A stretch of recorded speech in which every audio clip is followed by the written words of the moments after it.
요한의 아들 시몬아, 요한의 아들 시몬아, 내가 다른 사람들보다 나를 더 사랑하느냐 하고 주님은 물으셨네. 그때가 아니네. 아들 시몬아, 내가 다른 사람들보다 나를 더 사랑하느냐 하고 주님이 물으셨네. 그때 나는 주께 대답했네. 내가 주를 사랑하는지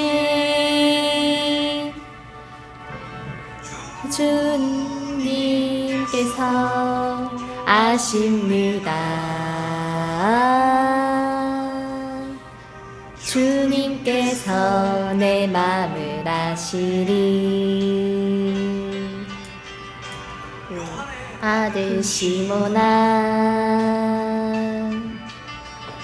내가 다른 사람들보다 나를 더 사랑하느냐 하고 주님은 물으셨네. 요한 만냥 때 이렇게 올라가서 내게 맡겨둘 테니 사랑하는 내 친구야,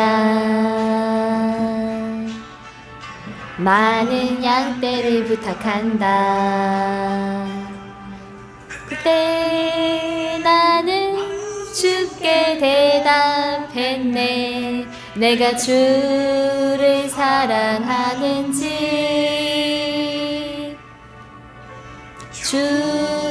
주님께서 아십니다. 주님께서 내 마음을 아시리. 님께서 내 마음을 아시리. 님께서 내 마음을 아시리.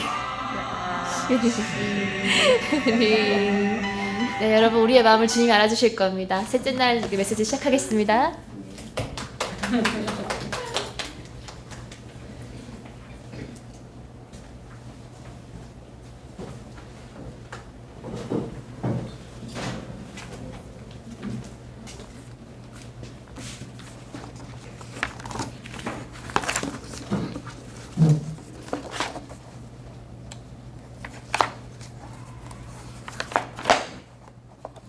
자,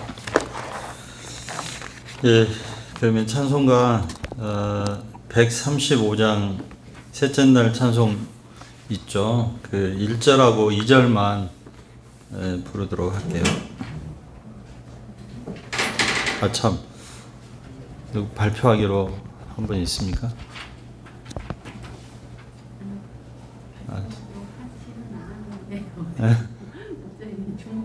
지목해서 하시래요. 그래요? 누구 그 나를 찾는 글쓰기 잘 쓰신 분 있어요? 슬비 쓰셨어요? 영어로 한글로? 영어로 썼어요? 그렇구나. 그럼 뭐 누구 다른 분은 뭐 슬비의 어머님이라도 네. 누구 한 분만 발표하면 좋을 것 같긴 한데 용감하게 자원해서 한 분이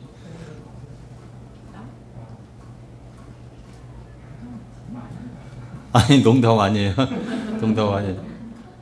찬송이도 괜찮고 자원하는 사람 없어요? 누구? Anyone volunteer to share testimony?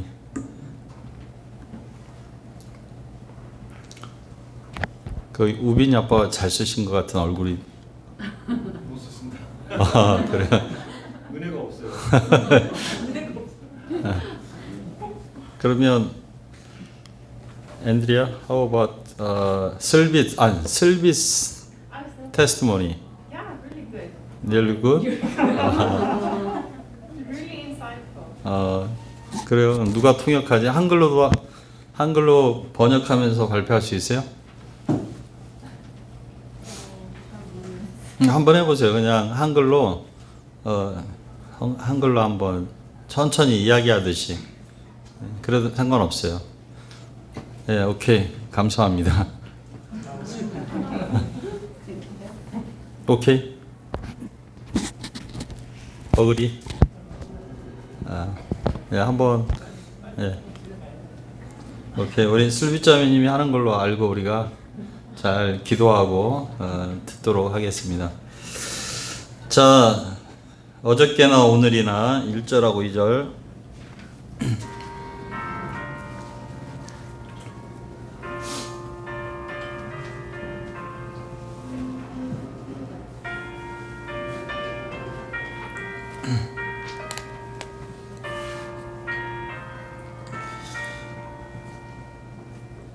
어저께나 오늘이나 어느 때든지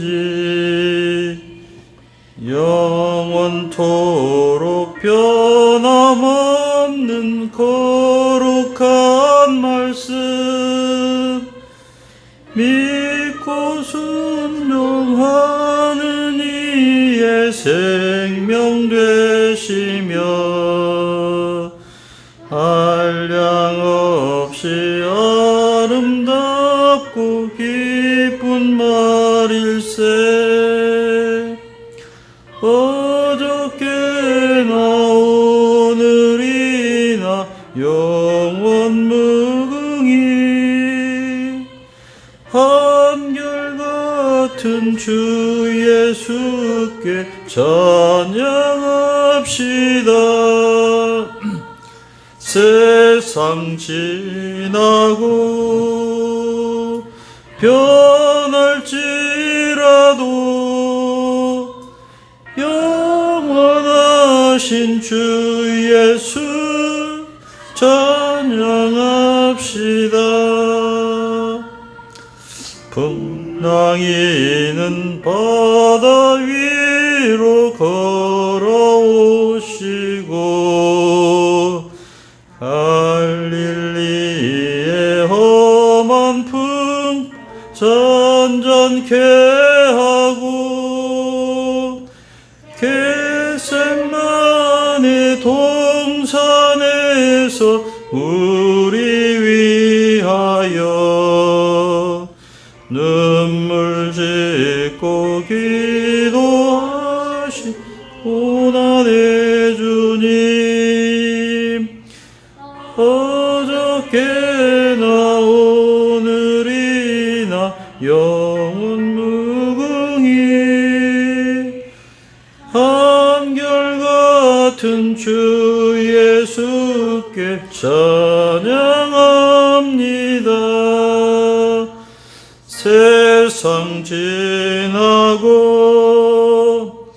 변할지라도 영원하신 주 예수 찬양합시다. 하나님 아버지, 이 시간 또 수양예를 마치는 폐회 예배를 드리고자 합니다. 하나님께서 우리와 함께 하시고 또 요한복음 21장 통해서 주님의 끝없는 영원한 사랑을 알게 하시고 그 사랑에 감동되고 그 사랑에 힘입어 세상을 살 수 있도록 도와주시기를 기도합니다. 하나님 아버지, 또 슬비자매님이 소감을 또 잘 나누는 가운데 우리 가운데 은혜가 있게 도와주십시오. 마치는 시간까지 성령님 함께하여 주시기를 기도합니다. 예수님의 이름으로 기도합니다. 아멘. 자, 요한복음 21장 1절부터 17절입니다.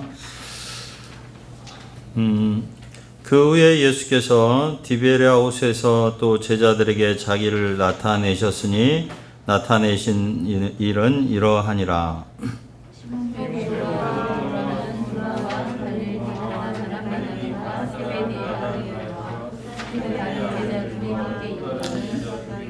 시몬 베드로가 나는 물고기 잡으러 가노라 하니 그들이 우리도 함께 가겠다 하고 나가서 배에 올랐으나 그날 밤에 아무것도 잡지 못하였더니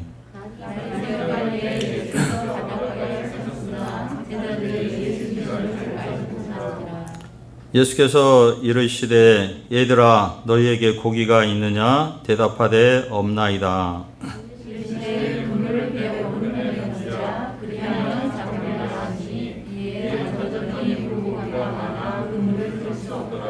예수께서 사랑하시는 그 제자가 베드로에게 이르되 주님이시라 하니 시몬 베드로가 벗고 있다가 주님이라는 말을 듣고 겉옷을 두른 후에 바다로 뛰어내리더라.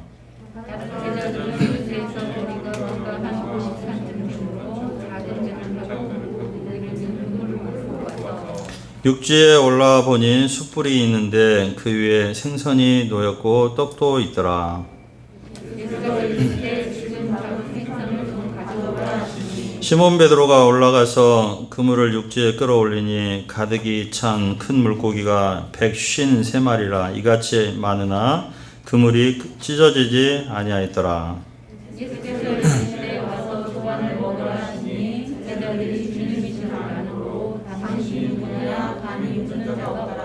예수께서 가셔서 떡을 가져다가 그들에게 주시고 생선도 그와 같이 하시니라. 이것은 예수께서 진정하셔서 살아나신 후에 세 번째로 제자들에게 나타나신 것이라. 그들이 조반 먹은 후에 예수께서 시몬 베드로에게 이르시되 요한의 아들 시몬아 내가 이 사람들보다 나를 더 사랑하느냐 하시니 이르되 주님 그러하나이다. 내가 주님을 사랑하는 줄 주님께서 아시나이다. 이르시되 내 어린 양을 먹이라 하시고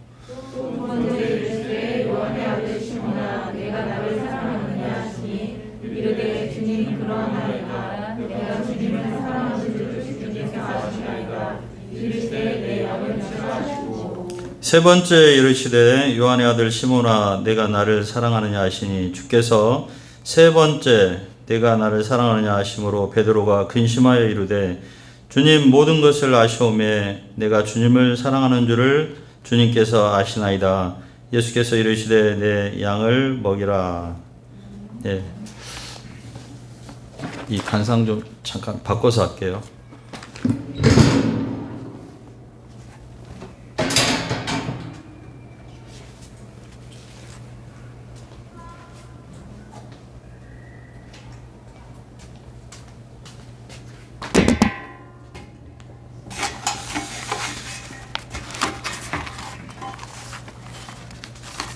네, 오늘 말씀의 제목은 영원한 사랑 이렇게 다시 정했습니다. 제목이 무엇이라고요? 영원한 사랑. 예, 요절 말씀 15절입니다. 15절 같이 읽겠습니다. 시작. 그들이 조반 먹은 후에 예수께서 시몬 베드로에게 이르시되 요한의 아들 시몬아 내가 이 사람들보다 나를 더 사랑하느냐 하시니 이르되 주님 그러하나이다. 내가 주님을 사랑하는 줄 주님께서 아시나이다. 이르시되 내 어린 양을 먹이라 하시고. 예, 잠깐 기도하겠습니다. 하나님 이 시간 말씀 전할 때 저의 모든 부족함을 덮어주시고 하나님의 말씀이 잘 드러나고 주님의 사랑이 잘 드러날 수 있도록 도와주십시오. 성령께서 함께해 주시기를 간절히 기도합니다. 예수님의 이름으로 기도합니다. 아멘. 자, 예수님이 십자가에서 다 이루었다 하시고 돌아가셨습니다.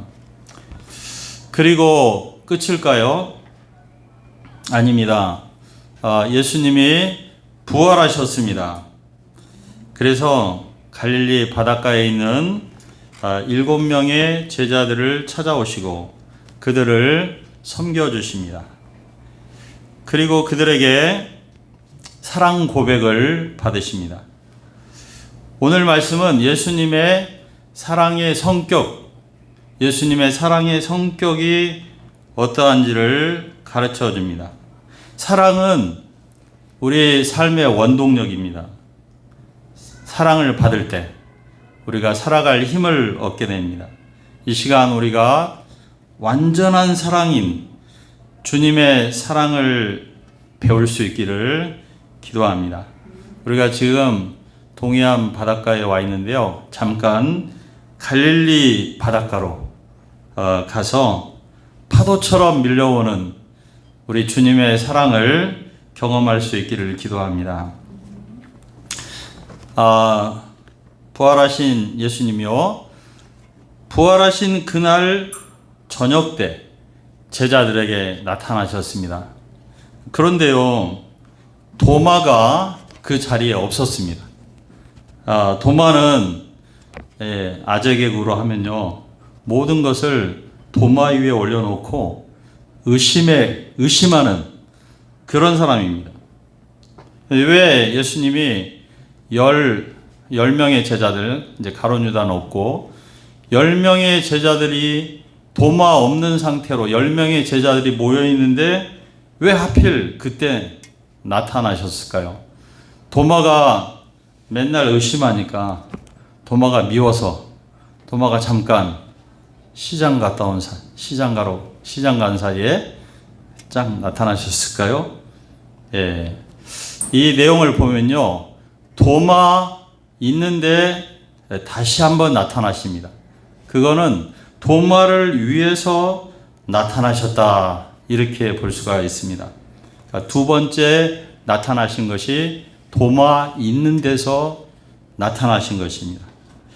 왜 그렇게 하셨을까를 생각해 보면 도마를 인격적으로 배려하셔서 도마를 만나주신 것으로 생각이 됩니다. 왜냐하면 도마는 의심이 많아요.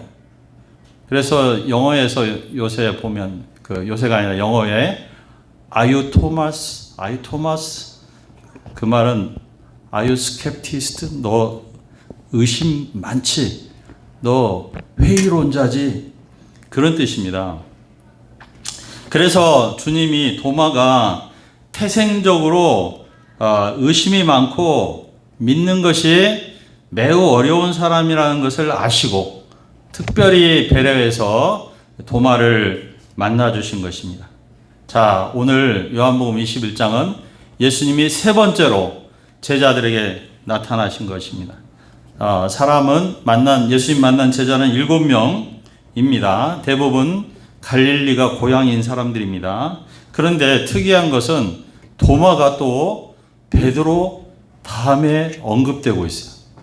이런 언급은 찾아볼 수 없는 언급. 다른 복음서에서는 도마는 저 뒤에 있어요. 베드로 다음 자리는 누구냐면 야고보 요한입니다. 야고보 요한. 이 세 사람이 항상 서열이 정해져 있습니다. 그런데 이상하게 요한복음만 도마가 갑자기 2위 자리에 올라와 있습니다. 그 이유는 무엇인가?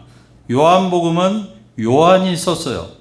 요한이 특히 아주 성숙해진 다음에 쓴 성경입니다. 때문에 자기 이름을 두 번째 배치하지 않은 것입니다. 요한은 자기를 드러내려고 열심히 자기 영광 구하던 사람인데 성숙해져 가지고 이제 자기 이름을 저 뒤에 형이랑 같이 저 뒤로 돌립니다. 요한이 성숙해졌고 서로 사랑하는 그런 사람이 됐기 때문에 그렇습니다. 근데 그보다 더 중요한 이유가 있습니다. 그보다 더 중요한 이유는 도마를 부각시키기 위해서였습니다. 왜 도마를 부각시키냐면 도마가 나중에 인도에 가서 선교사로 살고 인도에서 죽습니다. 순교합니다. 지금도 인도에 가면 도마 기념 교회들이 어마어마한 것들이 있어요. 도마가 선교했던 그 지역이 기독교 인구가 거의 막 30%에 육박합니다. 도마 때문입니다. 도대체 도마라는 사람이, 그렇게 믿기 힘든 사람이 왜 선교사로 가고 죽기까지 하면서 복음을 전했는가?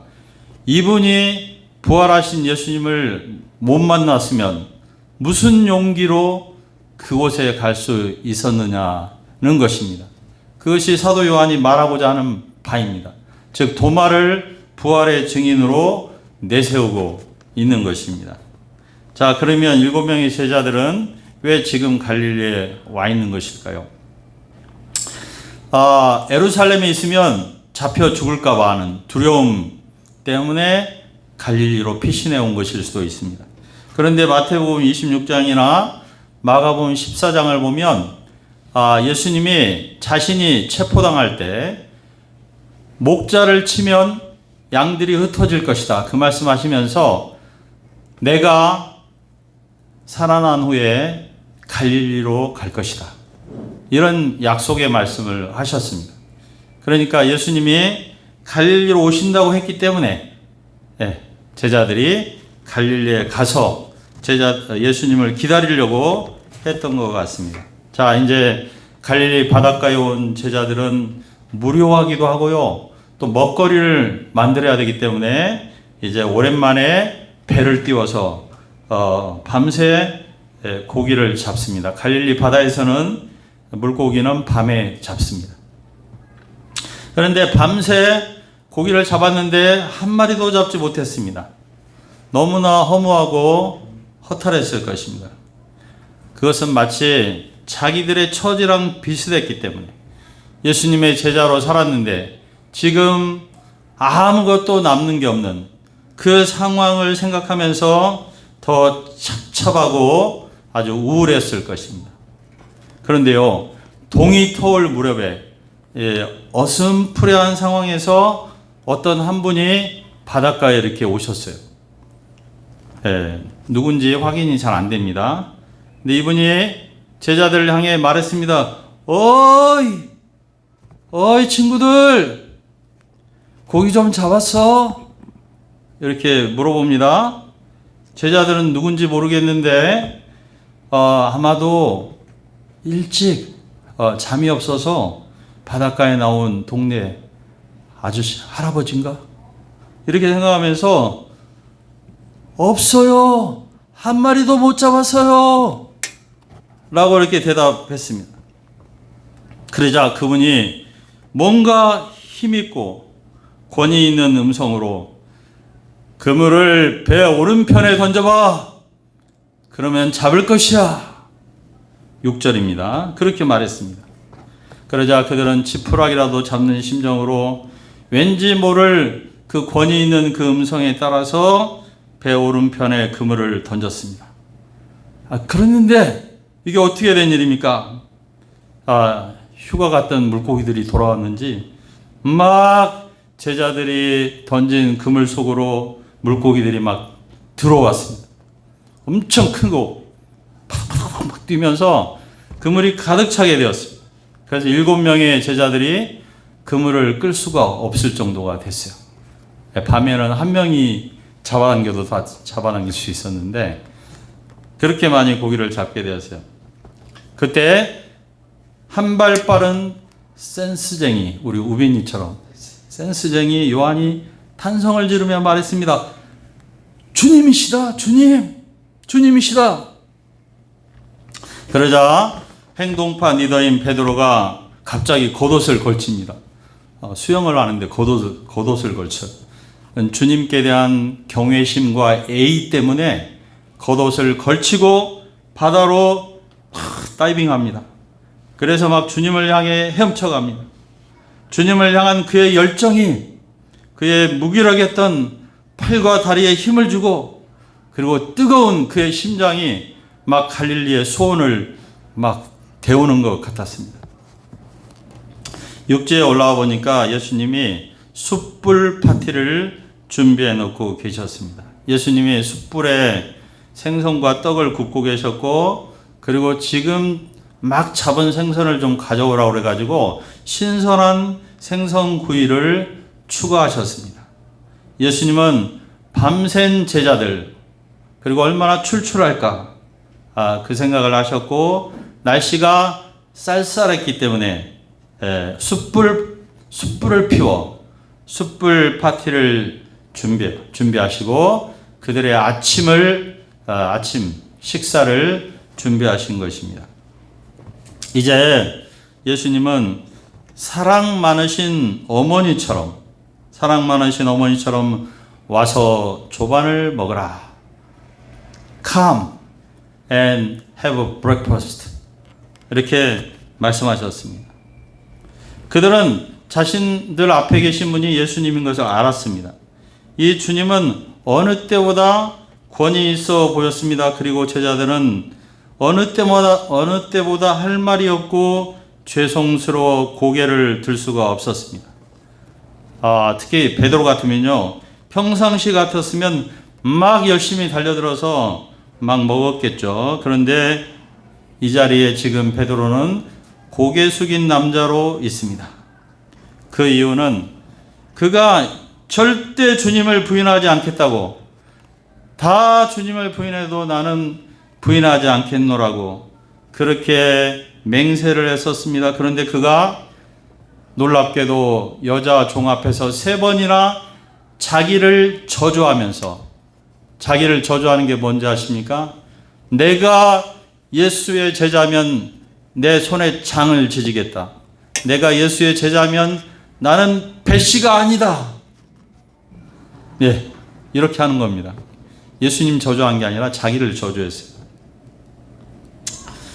그것이 지금 떠오르고 있어요. 지금 예수님 앞에서 그게 떠오르고 있습니다.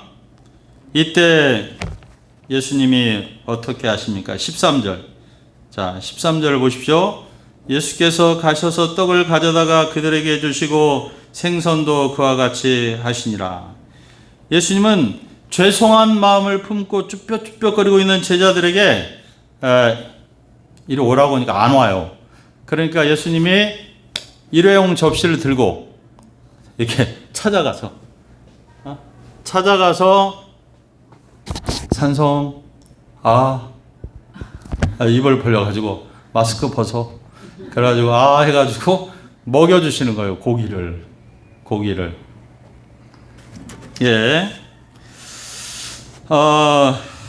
예수님은 바다와 같은 사랑으로 그들의 연약함과 허물을 이미 다 용서하셨고 이미 다 품으셨고, 그리고 오히려 그들을 이렇게 어깨를 다독이며 격려를 하고 계십니다.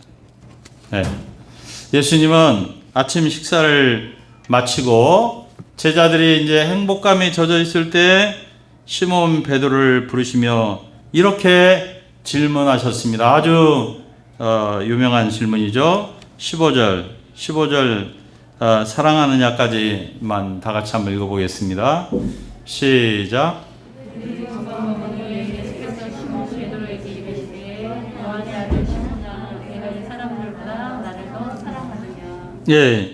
자, 이 질문을 잘 보시면요, 예수님이 항상 베드로야라고 부르셨는데 이 자리에서 시몬아라고 부르십니다. 시몬은 예수님이 부르시기 전에 베드로의 이름입니다. 근데 그 정도가 아니고 요한의 아들 시몬이라고 시몬의 아버지 이름까지 언급하십니다. 일반적으로 누구 얘기할 때 누구야라고 하는 것은 내가 너를 잘 안다 그런 뜻입니다. 예를 들면 우리 지혜자매님이 왔는데 지혜자매님 아빠가 이제 박충성이셨잖아요. 그리고 지금은 박예레미야. 그러면 박충성의 딸, 둘째 딸 지혜야. 이렇게 하면 내가 너 잘 알고 있다 그런 뜻입니다. 자, 그러면 이 호칭은 어떤 의미가 있는가? 내가 너의 모든 것을 알고 불렀어. 다시 말하면 너의 약점도 알고 있어. 너의 연약함이 뭔지 알고 있어. 그리고 너가 실수하는 것이 뭔지도, 너의 위크 포인트를 내가 너를 다 알고 부르셨어. 내가 너를 다 알고 불렀어. 그런 뜻입니다. 그러니까 다시 말하면 너의 약점이 내가 제자 생활하는데, 내가 나를 사랑하는데 문제가 안 돼. 그런 뜻입니다.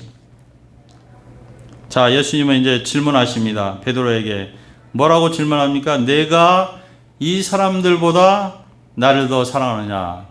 Do you love me more than these? These people일 겁니다. These people. 이 사람들이 나를 사랑하는 것보다 너가 나를 더 사랑해? 최고로 사랑해? 이런 질문입니다. 이때 평소 같으면 베드로가 뭐라고 대답했겠어요?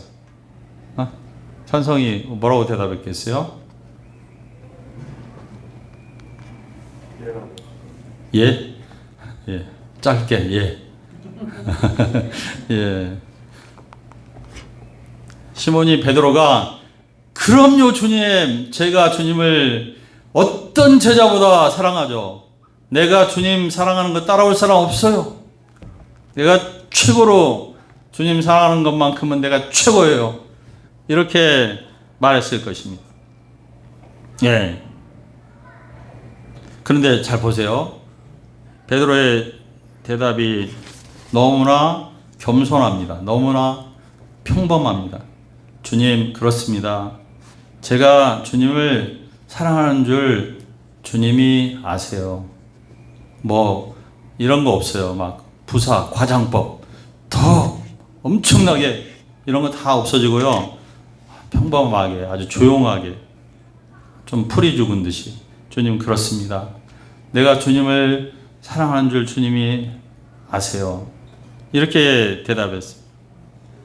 그는 자신의 경험을 통해서 자기가 말만 잘했지 실제로 어려운 일에 부딪히니까 주님을 배반할 수밖에 없는, 정말 다른 제자들과 똑같고 어떤 면에서 다른 제자들보다 더 못하다는 사실을 깨닫게 된 것입니다. 그렇기 때문에 이제 그는 겸손하게 그저 주님을 제가 사랑합니다 라고 고백했고, 이 고백마저도 주님이 뭔가 의심하지 않을까 하는 염려를 하면서 고백을 했습니다. 자, 16절 17절을 보겠습니다. 두 번째, 세 번째 질문인데요. 다른 제자들과의 비교, 즉 더라는 비교급을 예수님이 빼셨어요. 그저 너 나 사랑해? 이렇게 물으셨습니다. 반복하여. 왜냐하면 베드로가 더라는 말을 빼고 겸손히 대답했기 때문에 예수님도 더 이상 그거에 대해서 질문할 필요가 없었기 때문입니다. 자, 베드로는 예수님 앞에 지금 사랑 실패자로 서 있습니다. 무슨 실패자요? 사랑 실패자. 사랑 실패자로 서 있습니다. 주님이 그것을 너무나 잘 알고 계시죠. 누가복음에 보면요, 베드로가 예수님을 부인할 때 유감스럽게도 베드로하고 예수님의 거리가, 소리가 들리는 정도의 거리였어요. 베드로가 막 내가 예수의 제자면 배씨가 아니야, 막 이렇게 손에 장을 지져, 이렇게 말하는 게 예수님이 신문 받으시는 그 대제사장의 뜰에서 이루어졌기 때문에 예수님이 아마 돌아보셨을 거예요. 눈까지는 안 마주치고 이렇게 각도만 돌리고, 베드로도 예수님의 얼굴이 돌아가는 걸 봤을 거예요. 예. 그런데 그럼에도 불구하고 예수님은 이 배신자인데요, 베드로가 주님을 사랑하고 있는지를 다시 물으십니다. 이 예수님의 질문은 무엇이냐면, 내가 너의 과거를 묻지 않겠다. 다시 나를 사랑하느냐? 다시 사랑의 기회를 주고 계시는 의미가 있습니다. 자, 세 번째 예수님 질문할 때 베드로는 괴로웠습니다. 자신이 3번 예수님을 부인했기 때문에 주님이 나를 믿지 못하고 3번이나 같은 질문을 지금 반복하고 계시는구나, 이런 생각이 들었습니다. 그래서 근심하면서 주님의 모든 것을 아시오매 내가 주님을 사랑하는 줄을 주님이 아십니다 라고 괴로워하며 대답했습니다.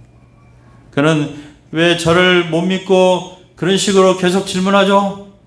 이렇게 할 수가 없었습니다. 왜냐하면 그가 예수님 3번 부인한 것은 부인할 수 없는 뼈아픈 팩트였기 때문에 그렇습니다. 자, 그는 주님이 아가페라는 단어를 사용해서 사랑하냐고 물었어요. 여기 헬라어에 보면 아가파오, 너 나를 완전한 사랑으로 사랑하니? 이런 겁니다. 이렇게 질문했는데 베드로는 한 번도 아가페 동사로 대답하지 않고 필레오로 사랑합니다 라고 대답합니다. 필레오란 말은 불완전한 인간의 사랑, 깨질 수도 있고 변할 수도 있는 그러한 사랑으로 저는 주님을 사랑할 수밖에 없어요 라고 지금 말하고 있는 것입니다. 자, 이 상을 보면 예수님은 베드로와 제자들을 찾아오시고 사랑 고백을 통해서 깨어진 사랑의 관계를 지금 회복하고 계십니다. 그들은 말만 번지르하고 그러나 뒤에서는 결정적인 순간에 배신자들입니다. 그 아픔 중에 제일 큰 아픔이 뭐냐면 믿었던 사람에게 배신당하는 것입니다. 그때 제일 큰 상처를 입습니다. 그래서 예수님이 이들을 생각할 때 참 너네들은 무식한 갈릴리 출신인데다가 그나마 충성심도 없는 이 배신자들, 그러면서 너희들은 안 되겠다, 이렇게 선언하시고 비치 파티를 해주시긴 해주셨는데 먹여준 다음에 이거 먹고 또 가, 쫑파티로 이렇게 하고 손절이야 너네들 손절, 이렇게 할 수 있었습니다. 그런데 예수님은 그들의 허물과 연약함을 덮어주시고 그들의 지친 어깨를 두들겨 주시고 그리고 다시 주님을 사랑한다고 고백하도록 도우시는 것입니다. 이런 주님의 모습이 우리에게 주는 메시지가 뭘까요? 결국 예수님은 제자들을 포기치 않고 사랑하신다는 것입니다. 한마디로 택한 자들에 대한 주님의 사랑은 끝없고 영원하다.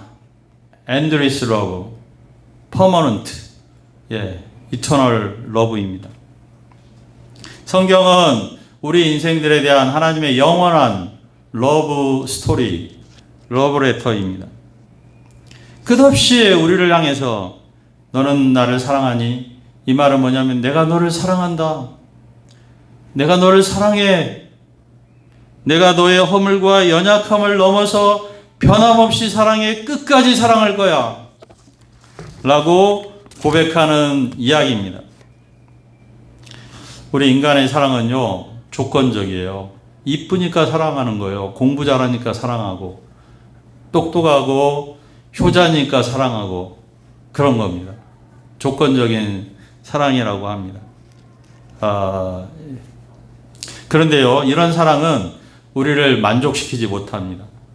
참 사랑이 아니기 때문에 결국은 실망하게 되고 깨지게 되고 참 만족이 없어요. 이 주님의 조건을 넘어서는 영원한 사랑, 조건을 넘어서는 영원한 사랑만이 참 사랑이고 우리를 만족시키고 사람을 살리는 그러한 사랑입니다. 요한복음 21장은요, 요한복음의 에필로그이며 복음서의 에필로그입니다. 주님의 사랑은 우리의 허물과 실수를 넘어선다. 우리의 허물과 실수를 넘어 파도처럼 다시 밀려오는 사랑입니다. 그 영원한 사랑의 파도는 동해안의 파도보다 더 강하고 충만하게 우리의 영혼을 향해서 밀려오고 있습니다. 이 영원한 사랑이 우리를 늘 찾아옵니다. 이 영원한 사랑이 늘 우리를 따릅니다. 우리 영혼을 덮습니다. 우리가 수양회를 마치지만 주님의 영원한 사랑은, 나를 향한 영원한 사랑은 계속될 것입니다. 어떤 분이 주님은 나의 사냥개라는 약간은 불경해 보이는 시를 썼어요. 그래서 왜 이런 식의 주님을 사냥개라니 생소하고 좀 낯설고 그러죠? 왜 그렇게 표현했냐면요, 사냥개가 한번 타겟을 정하면 끝까지 따라갑니다. 주님의 택하신 우리를 향한 사랑이 그와 같이 끈질기고 포기를 모르며 반드시 승리하고야만은 사랑임을 이 시인은 빗대어 그렇게 노래한 것입니다. 시편 23편도요 그런 주님의 사랑을 잘 노래하고 있다고 생각합니다. 자, 여러분 시편 23편 잘 아시는데 제가 한번 읽어볼 테니까 어느 부분이 제일 와닿는지 한번 생각해 보세요. 여호와는 나의 목자시니 내게 부족함이 없으리로다. 그가 나를 푸른 풀밭에 누이시며 쉴만한 물가로 인도하시는도다. 내 영혼을 소생시키시고 자기 이름을 위하여 의의 길로 인도하시는도다. 내가 사망의 음침한 골짜기로 다닐지라도 해를 두려워하지 않을 것은 주께서 나와 함께 하심이라.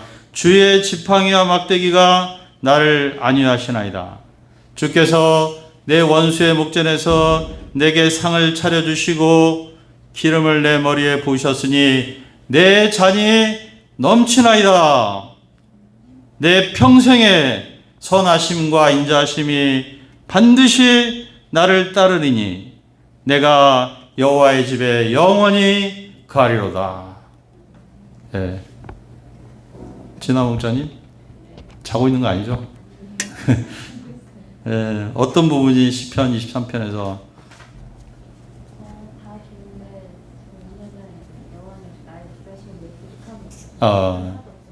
부족함이 없이는 오케이.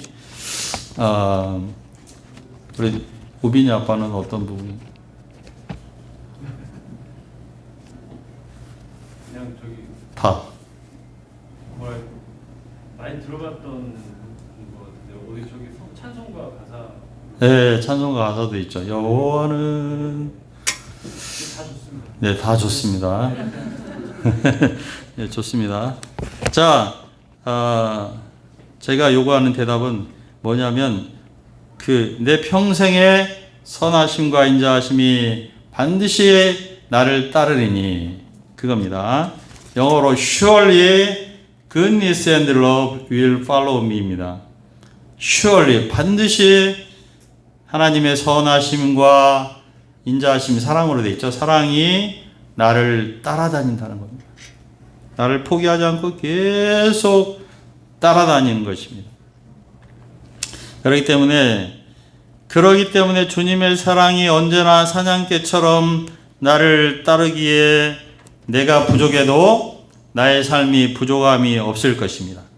내가 사망의 음침한 골짜기로 다닐지라도, 내가 광풍의 시련 속에 있을지라도 마침내 원수를 이기게 하시고 그리고 시련을 극복하게 하실 것입니다. 오늘 말씀 이제 결론이에요. 오늘 폐니까 짧게. 예, 주님의 사랑에 대해서 우리가 배웠습니다. 우리를 향한 주님의 사랑은 우리의 허물과 실수를 넘어서는 무조건적인 사랑, 끝없는 사랑, 영원한 사랑입니다. 이 사랑이 있기 때문에 우리의 구원은 안전하고 우리의 미래는 확실합니다. 우리는 이제 수양관 떠나서 또 일상의 삶에 돌아가서 주님을 잊어버리기도 하고 또 죄를 짓기도 하고 막 그렇게 살 것입니다. 그러나 이 주님의 영원한 사랑이 우리와 함께하기 때문에 우리는 그 사랑 안에서 또 오뚜기처럼 일어나고 용수철처럼 회복되고 그리고 우리의 구원은 안전하며 우리의 삶은 승리할 것입니다.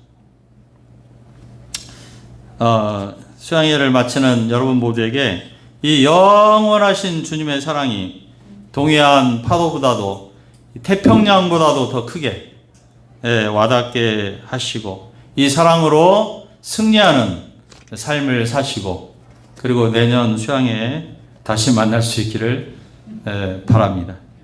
그리고 또 하나 우리가요 내 어린 양을 먹이라고 했는데 나보다 좀 더 사랑이 필요한 사람이 있어요.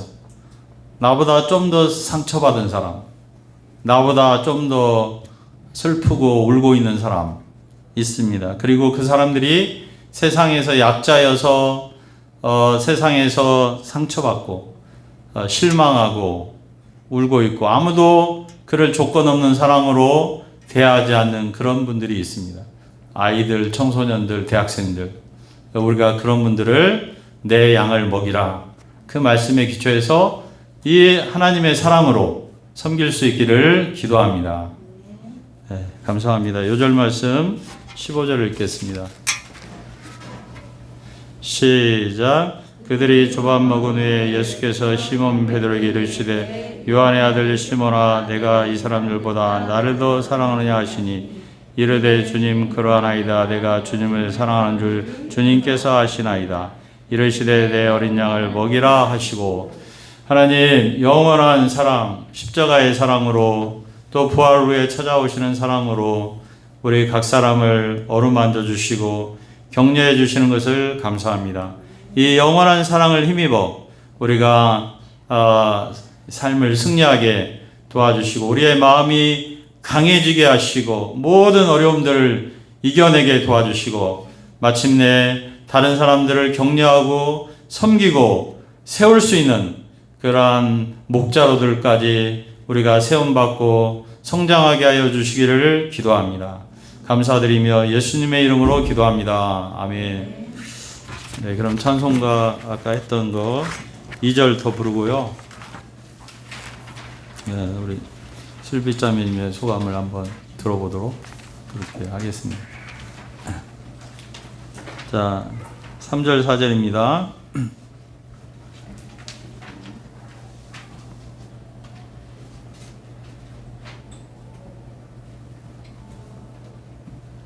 아, 3, 4절을 찾기가 힘들겠군요. 아니면 1, 2절을 다시 불러도 됩니다. 왜냐하면 오케이.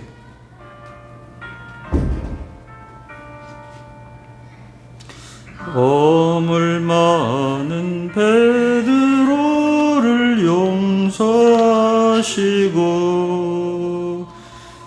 의심 많은 도마에게 확신 주시고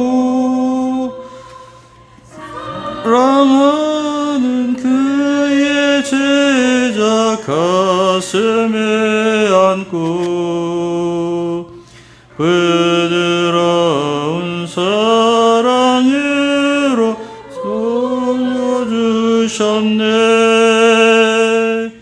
어저께나 오늘이나 영원 무궁히 한결같은 주 예수께 찬양합니다.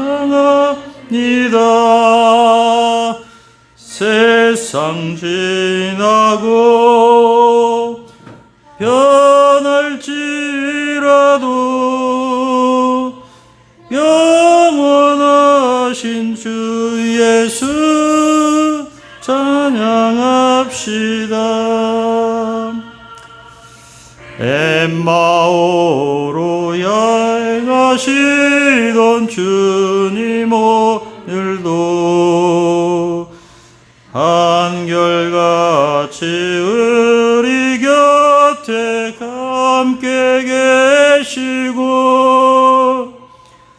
우리들을 영접하여 다시 오실 때 변함없는 영광의 주 친히 뵈오리. 어저께나 오늘이나 영원 무궁히 한결같은 주 예수께 찬양합시다. 세상 지나고 변할지라도 영원하신 주 예수 찬양합니다. 감사합니다. 슬비자매님 한글로 한번 해보세요. 영어로 보면서.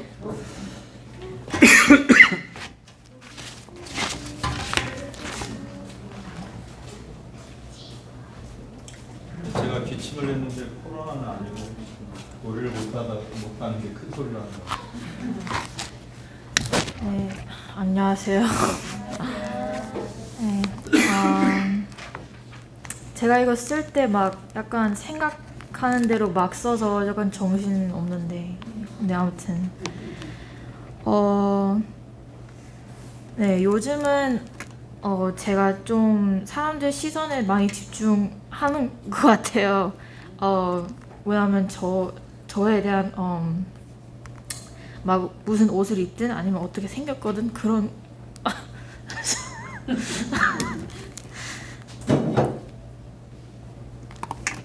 아까 안 그랬는데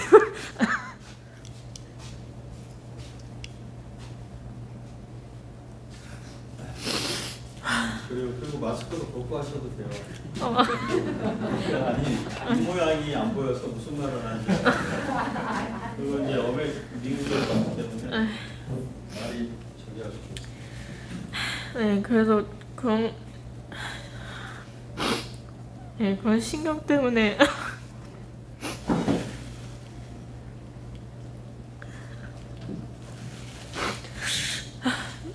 네, 하여튼 그런 신경을 많이 썼는데 한국에 오고 나서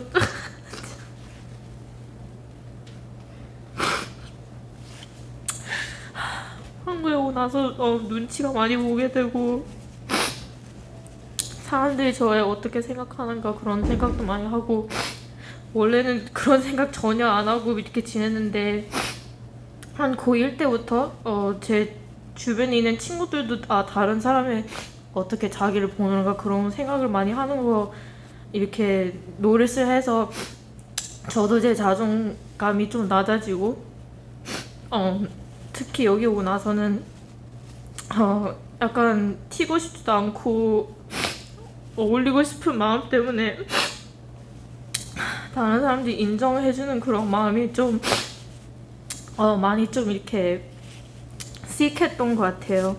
근데 여기서는 설교를 통해 죄인으로서도 좀 내 자신을 편하게 대하고 근데 동시에 하나님의 자녀로서도 이렇게 제 자신을 좀 바라보면 좋겠다는 생각이 들고 아직도 가끔씩 제가 어떤 사람인지 약간 헷갈릴 때가 많은데 그래서 막 MBTI 같은 거에도 관심이 많고 네. 근데 뭐 at the end of the day 하나님의 딸이라는 거를 좀 이렇게 깨달아야 되고 약간 remind 해야 되는 것 같아서 그게 어떤 모습일지는 잘 이해가 안 되는데 이젠부터 좀 그렇게 되게 살고 싶다는 생각이 또 들은 것 같아요. 그리고 좀 더 intentional 하고 하나님의 제 everyday like day to day라는 뭐라고 해야지 매일매일 하나님의 제 인생에 있는 그 presence를 좀 생각하면서 의식하면서 이렇게 살아야 되는 느낌이 들었고 그리고 제가 원래 막 불안한 사람은 아닌데 그리고 막 성적 같은 거 아니면 막 못된 사람들이 저한테 어떻게 대하는지 막 그런 걸 전혀 신경 안 썼는데 한국으로 오다 와서 되게 그 막 성공해야 된다는 생각 그리고 막 돈 벌어야 되는 생각하고 제 인생하고 막 뭘 어떻게 해야 되는지 그런 생각이 좀 불안감이 Oh my gosh. 네, 그 불안감이 좀 많이 생겼어요. 그래서 여태까지 하나님이 너무 잘해주시고 맨날 저희 가정에 대한 그 프로바이드를 많이 해줬는데 너무 믿음이 너무 막 믿음이 안 가고 좀 많이 그랬던 것 같아요. 이건 이유는 맨날 다른 사람들보다는 저는 제 자신을 제일 많이 믿고 잘 하지 못하는데 다른 사람들은 좀 내가 좀 낫다 아니 다른 사람들이 이런 걸 해결하는 것보다 내 자신이 그냥 해결하는 거가 낫다는 생각 때문에 항상 하나님보다는 저를 좀 믿었던 것 같고 근데 그래서 막 좀 제가 막 하나님 없으면 막 모든 걸 해결할 수 없는 걸 알기 때문에 그래서 좀 걱정이 많아지는 것 같아요. 그리고 저의 자존심도 너무 많아서 그래서 하나님을 믿는 걸 좀 어려워했었고 근데 그 야곱처럼 그 self-righteousness 하고 완벽을 이렇게 strive 하는 것보다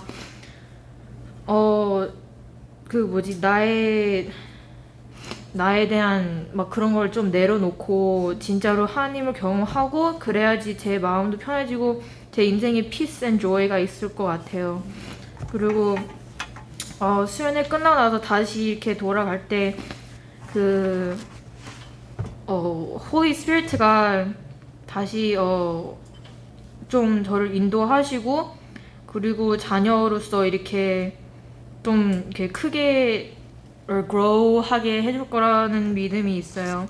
그리고 다른 사람들이 저에 보는 시선보다는 하나님이 저를 어떻게 보는가에 더 집중하기로 했습니다.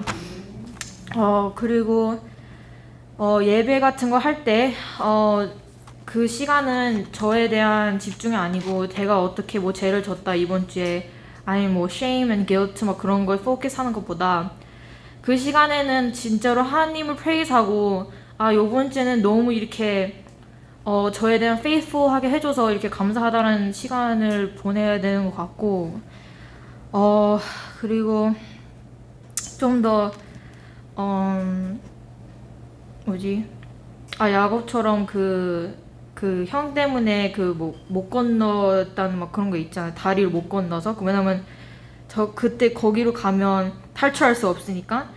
근데 그걸 읽고 나서 진짜로 저는 막 연애하고 막 결혼 막 그런 걸 너무 막 좀 두려워하는 거는 한번 들어가면 못 나오는 그런 생각이 들기 때문에 그래서 결정장애 같은 것도 있고 막 되게 막 결정을 잘 못해요. 왜냐면 한 번 하면 못 바꾸는 그게 많으니까.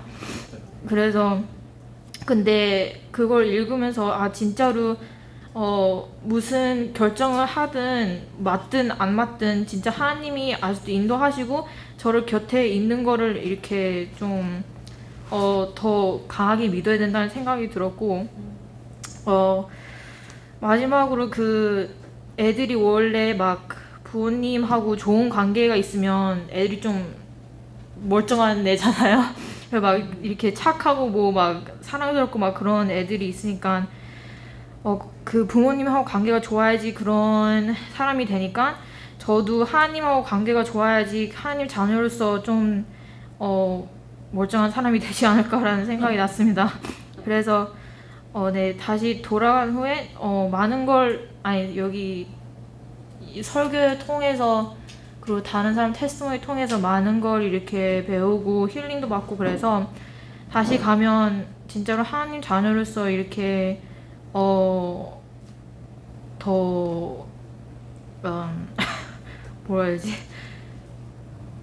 네, 아무튼 더 막 healthy하고 good growth를 가질 것 같은 믿음이 있습니다. 네, 감사합니다.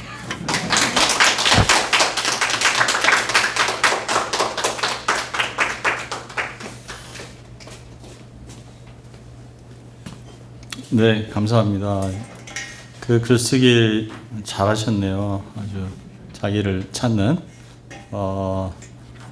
이제 마침내 이제 하나님 앞에서 나 이게 글쓰기의 여행의 그 저기예요.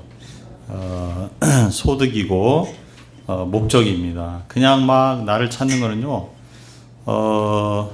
백날 첫날 해도요. 내가 누군지 몰라요. 사람들하고 비교하든지 뭐 그냥 자기의 현상만 이렇게 알든지 뭐 그러거든요. 근데 우리를 지으신 창조주와 대면하고 이제 분이엘이라고 그랬죠. 하나님의 얼굴을 보면 하나님의 얼굴을 보면 내 얼굴도 보여요. 창조주를 통해서 우리는 내가 누구인지를 알게 되고 나를 찾는 여행이 끝나는 거예요. 창조주를 못 만난 사람은 평생 그냥 내가 누구지? 난 뭐 하는 사람이야? 난 뭘 위해 살지? 그리고 뭐 이렇게 그게 안 돼요. 안 돼. 방황하다가 죽는 거예요, 이제. 그런데 창조주 하나님 앞에 설 땐 나는 이런 사람이구나. 그걸 알게 됩니다. 그래서 하나님의 얼굴을 본 거예요. 제가 볼 때 우리 슬비자매님은 되게 그 마리아처럼 이렇게 잘 하나님의 사람이고 하나님의 인도함을 잘 받고 또 생각을 말씀에 기초해서 아주 잘하고 아주 귀한 분이라고 생각이 들어요. 그래서 이제 내가 하나님 만났으면 그 사람은요 쩔뚝여도 민족의 조상이 됩니다. 야곱이 이제 쩔뚝쩔뚝했어요. 아마 평생 쩔뚝거린 것 같아요. 그리고 지팡이를 아마 짚은 것 같은데 그런데 얼마나 거인이 되냐면 이제 자기 민족이 이스라엘 민족이잖아요. 자기 후손들이. 이집트에 가가지고 파라오가 물어봐요. 파라오. 성경 문화와 세계사가 만나는 창세기 보면 파라오가 이제 자기 11번째 아들 요셉이 국무총리 됐잖아요. 그래서 파라오가 이제 야곱을 접견하잖아요. 근데 그 대제국의 왕인데도 조금도 뭐 쫄거나 하나도 없어요. 그 엄청난 거인이 하나님을 만나고 있기 때문에 우리가 하나님을 만나면요 무슨 뭐 지금 대통령 누구죠? 미국의 바이든 그 전에 트럼프, 시진핑 이런 사람 만나도 하나도 안 쫄아요. 당당하게 그냥 양으로 보여. 양으로 보이는 거예요. 대통령 봐도 그냥 불쌍한 양으로 보이고 카운슬링 해줄 수 있고. 내가 군대 가가지고 너무 그런 의식이 너무 강해가지고 방위병이었는데 방위병 2등병이었는데 우리 참모님이 중령이었어. 중령인데 내가 이제 처음에 갔을 때 술 안 마셨다고 참모님이랑 막 중령, 소령, 대위 막 다 있는 데서 저한테 술을 권해서 제가 크리스찬이라 안 마신다고 그래가지고 내가 이제 주먹으로 한 대 맞을 생각으로 대답을 했어요. 눈 감고 크리스찬이라 술 안 마신다고. 그 뭐가 날라올 걸로 생각했는데 아무도 때리질 않아가지고 이상하다 그랬는데 우리 참모님이 제가 사단본부 군수처에 있었는데 참모님이 드디어 오리지널 크리스찬이 왔다 그러면서 야야 너 얘한테 절대 술 권하지 마. 그분이 우리 충성교회 집사님이었어요. 그래가지고 제가 참모님을 거의 막 형제같이 생각돼가지고 참모님께 가가지고 노크하고 그 참모님 제가 지금 알바를 해야 된다고 그래야 먹고 살 수 있다고 방위병 할 수 있다고 휴가 3일만 달라고 했어요. 그래가지고 그래 갔다 오라고 그랬거든요. 그 때문에 그 밑에 있는 분들한테 엄청 찍혀가지고 그 소령에게 엄청 맞았어요. 한 8대쯤 맞았어요. 자기를 패스하고 중령을 감히 방위병이 그 당시 방위병 인간 취급도 하지 않았는데 벌레와 같은 그 사람이 참모님에게 제가 얘기하고자 하는 포인트는 뭐냐면 하나님을 대면하여 보고 하나님과 소통하는 사람은 사람을 두려워할 일이 없어요. 사람 두려워하지 않아요. 그리고 아까 아주 우리 슬비자님이 그 강을 건너는 거 그에 대해서 잘 여러 가지 얘기를 했는데 예를 들면 결혼이라든가 뭐 결정장애 사실 결정장애가 아니라 엄청 어려운 일이에요. 물론 뭐 결혼하고 이혼도 하고 막 그렇지만 한번 결혼하게 되면요 성경에서는 악교풀로 딱 붙이는 거하고 똑같아요. 종이 2장 붙이는 거하고 똑같아요. 찢어낼 수는 있어요. 그러나 많은 상처가 생겨요. 네, 그래서 결혼했다 물리고 뭐 이런 거 정말 어려운 겁니다. 단순한 게 아니거든요. 근데 우리가 수많은 일을 결정해야 돼요, 앞으로. 그래 되게 어려운 일이 지금 우리 MZ 세대에게 제일 어려운 일이 뭐냐면 배우자 결정하는 거예요. 믿을 수가 없어요. 저 놈이 어떤 놈인지, 좀 어떻게 돌변할지, 무슨 비밀을 가지고 있는지, 알 수가 없어요. 알 수가 없어. 그러면 사귀어서 막 또 사귀는데 한계가 있어요. 그래서 어떤 사람 막 이런 얘기 해도 될지 모르겠는데 잠자리도 같이 하고 그래야 다 안다는 거예요. 예. 그런데 그래도 모르는 게 있어요. 그래도 모르는 게 있고 그렇게 경험으로 할 수 없는 게 금기 하나님이 정해놓은 하지 말아야 할 일들이 있어요. 성적인 거라든가 이런 것들. 그래서 경험주의가 진리가 아니에요. 경험해 보면 판단한다, 못 판단해요. 사람이 어떻게 속이는지요. 정말 대단합니다. 그래서 도대체 결혼하는 게 너무 무서워. 너무 무서워요. 그래서 뭐가 무서운 줄 아세요? 애기 낳는 것도 무서워요. 어떤 놈이 태어날지 몰라. 그래서 나를 평생 괴롭히는 그러니까 결혼도 못해. 너무나 무서워요. 그냥 세상이. 그래서 북한의 김정은 같은 사람도요. 수령이고 그런 포악한 사람인데 비행기를 못 탔어요. 비행기 타다 언제 비행기가 고장날지 모르거든요. 떨어지면 죽는 거예요. 평생 비행기를 안 탔어요. 네? 국방위원장이라는 사람이 비행기도 못 타고 기차만 타고 다니. 그게 우리 인간의 두려움이요. 그것이 뭐냐면요. 하나님 없는 세계에서 그렇게 살 수밖에 없어요. 하나님 없다고 생각하면. 그런데 하나님이 살아계시고 나의 삶에 동행하세요. 하나님 진짜 살아계세요. 이 공기처럼 나와 호흡하고 계세요. 하나님이 세상을 만드셨고 어마어마한 설악산 울산바위를 만드셨고 지금 현재 나와 동행하고 계세요. 그리고 내가 날마다 그 하나님을 만나 실제로 살아계시다고 밖에 볼 수 없는 일들이 수없이 일어나. 성경이 있어요. 예수님이 계시고 그래서 하나님이 살아계신다고 믿어요. 그러면 세상이 다르게 보여. 그냥 결정할 수 있어요. 그게 결혼도 커피 한 잔 마시듯이 할 수도 있어요. 어려운 것일수록 쉽게 한다. 그리고 그 신뢰 하나님이 보답하시고 우리의 삶을 이끌어 가세요. 베스트에 한 번 만났어도 최고의 자매님이나 형제님을 하나님 보내주실 수 있어요. 그리고 어떤 못된 놈이 태어나도 감당할 수 있는 힘이 있어요. 아니 그러니까 애를 낳을 수 있다 이 말이에요. 그래서 하나님 없는 세상하고 하나님 있는 세상은 엄청나게 달라요. 이 분위기도 다르고 색깔이 달라. 새가 하나님 없는 세상에는 새가 울고 있고요. 하나님 있는 세상은 새가 노래하고 있어요. 되게 컬러풀해. 해가 돋았다고 그랬죠? 야곱이 쩔뚝쩔뚝 할 때 해가 돋았어요. 그게 하나님 만난 사람의 삶이에요. 해가 비치는 삶. 해가 비치는 삶이에요. 그런데 하나님 없으면 뭘 해도 칠흑같이 어두워요.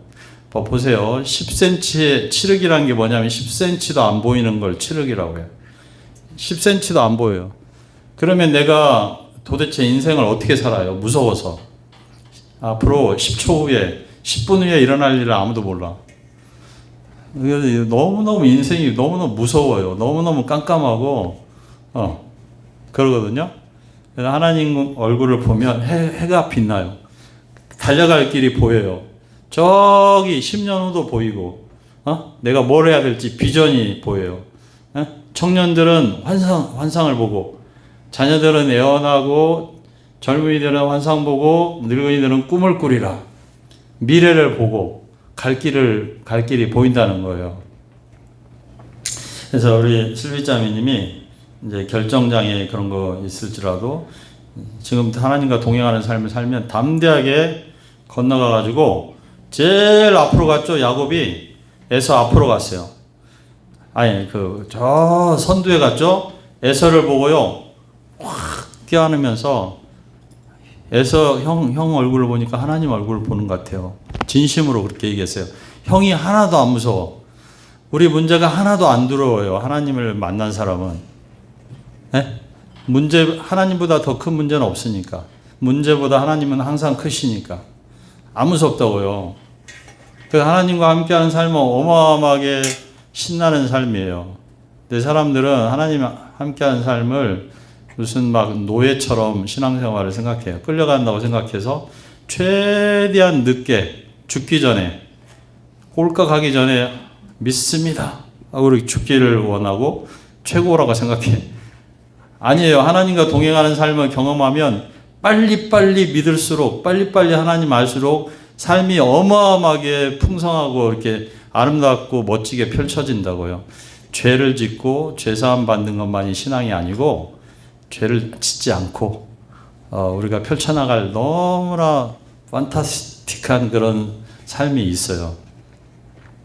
그래서 우리 슬비자매님 그런 삶을 사시길 바라요. 대학생활에 무슨 그런 어두운 세계보다도 하나님 안에서 저 밝은 세계를 그렇게 시간이 부족해요. 저도 신입생 합격자 발표 때 성경 공부해가지고 왔는데 전혀 후회도 없고요. 너무너무 시간이 아까워요.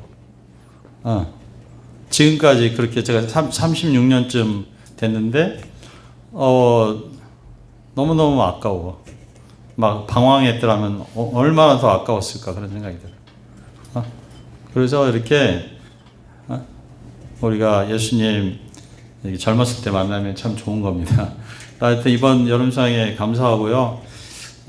짧지만 이제 자연 속에서 이렇게 쉼을 누리고 하나님 말씀 통해서 자기 발견하고 또 하나님의 사랑을 이렇게 간직하고 돌아가게 돼서 감사하고 또 마지막 귀한 소감도 감사합니다. 내년에 만납시다. 내년에 잘 만나고요. 내년에는 더 좋은 더 많은 사람들과 또 만나면 좋겠습니다. 광고사항은 이제 정리 다 해가지고 왔으니까 이제 집으로 가시면 돼요. 집으로 밥 먹는 거는 가면서 이렇게 차별로 휴게소 같은 데서 드시면 되겠어요. 그리고 또 뭐 할 게 있어요? 없습니까? 예. 우빈이 수양이 어땠어요? 좋았어요. 오케이. 감사합니다. 그 다음에 좀 힘들었지. 힘들지. 내가 입장을 바꿔놓고 생각하면 얼마나 힘들겠어. 초등학교 2학년이 수양이를 이렇게 우빈아 너 이제 앞으로 하버드 갈 거야. 이걸 참고 이 엄청난 어려운 단어들을 듣고 참았으니까 엄청 막 발달해가지고 우리 초등학생들은 사무엘처럼 그 다음에 우리 청소년들은 다윗처럼 사무엘처럼 총명하고 다윗처럼 용감하게 될 것으로 이렇게 믿습니다. 선유는 괜찮았어요? 뭐 어떤 점이 좋아? 한 가지만 간단하게. 다 좋았어요. 오케이, 다 좋았어. 아빠를 닮았구나, 아빠를. 아빠도. 예, 제가 그러면 기도하고 마칠게요. 하나님 감사합니다. 수양이를 축복해 주시고 말씀과 교제와 또 자연 속에서 힐링하고 또 나를 찾게 하심을 감사합니다.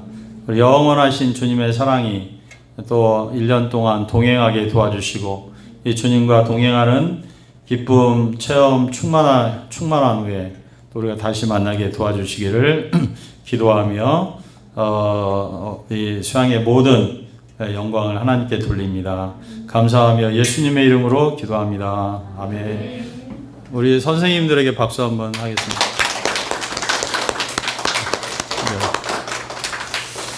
네. 감사합니다.